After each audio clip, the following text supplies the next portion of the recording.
This video was created by Francis Cash, based on text from DOGE, Department of Government Efficiency, which was posted on X on February 13, 2025, at 8:44 p.m. EST. DOGE wanted to put together a high-level thread explaining what's going on with the federal deficit and the impending debt spiral we're facing without major reform. We needed the DOGE a decade ago, and it's the only thing that can save this country from financial disaster. It's a long thread, but important. Let's break down the significant aspects of the U.S. federal budget for fiscal year 2024 in terms anyone can understand. In fiscal year 2024, the U.S. government spent a total of around $6.5 trillion.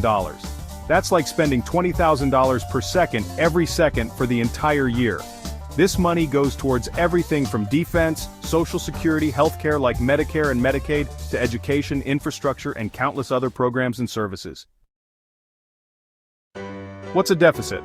Well, a budget deficit occurs when the government spends more money than it earns in revenue.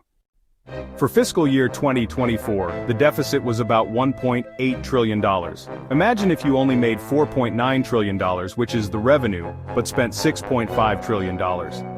You'd be $1.6 trillion in the hole. That's essentially what happened with the federal government. Why does the deficit matter? A large deficit means the government needs to borrow money to cover its costs, which increases the national debt. In fiscal year 2024, the United States spent approximately $950 billion just on interest for the national debt. This is like paying $30,000 every second in interest alone. It's the second or third largest line item in the budget, only behind or close to Social Security and defense spending. Just like how you might pay interest on a loan or credit card, the United States government pays interest on the money it has borrowed. With a debt level of roughly $35 trillion at the end of 2024, even small interest rates can lead to enormous payments. Borrowing to pay interest. Here's where it gets trickier. When the government can't cover its costs, including interest on the existing debt, with current revenue, it borrows more money. This borrowing increases the national debt. Now, with more debt, there's more interest to pay the next year, which might require even more borrowing if revenues don't increase or spending doesn't decrease, leading to what's called a debt spiral. A larger portion of revenue goes to interest. More of the federal revenue each year has to go towards paying interest rather than funding new initiatives or maintaining existing programs. Less flexibility.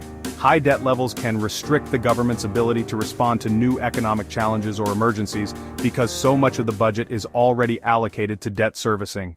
Economic risks. If interest rates rise, the cost of servicing the debt could increase even more, potentially crowding out other spending or forcing more borrowing.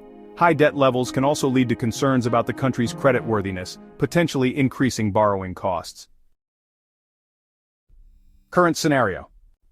The United States has been running large deficits for years, especially highlighted by the economic responses to global events like pandemics. While economic growth can help manage this debt by increasing revenues, without significant policy changes like spending cuts or tax increases, this debt spiral could continue.